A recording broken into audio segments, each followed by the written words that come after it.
Hello, Lazzy here, and in today's video we are checking out a brand new ABC shader which is free to share. So if you are enjoying, a like is always appreciated, and if you are new, make sure you subscribe and turn on those notifications so you don't miss out on some irregular content, bro. The commentary will be a bit of a quick one because I'm not too sure if you can tell, but I'm actually sick at the moment. I've got coronavirus.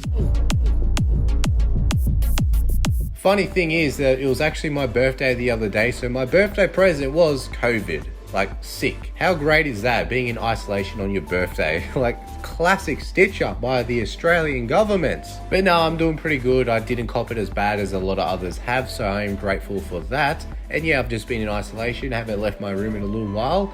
So yeah, it's been fun. Now getting back to the shader, as you can see, it is a nice shader which isn't too heavy for your device. Now this shader runs perfectly fine on my iPhone 12 Pro, so I'm thinking it may run pretty good on other mid-tier devices. I even bumped up the render distance to a ridiculous number, and as you can see, it is still running it pretty well. So of course everyone wants to see the water, and as you can see on the water, it does have a really nice unique water reflection with the sun. The sun reflection is quite lovely, and it also does reflect the clouds on top of the water. The water wave itself isn't too heavy. As you can see, it has a nice slow subtle movement to it, which is really nice to see. And speaking of subtle movements, it does have a nice subtle effect with the tall grass and the leaves blowing in the wind. As you can see, it does look quite nice and subtle. The clouds and the sun is nice and bright in this shader. As you can see, the clouds are not too heavy, so it shouldn't be too bad on your device. The sun is a big, nice, round, bright circle, which is, I guess, the trait of the sun these days. And the nighttime in this shader isn't too bad. It just has some really cool lighting, but there's nothing really,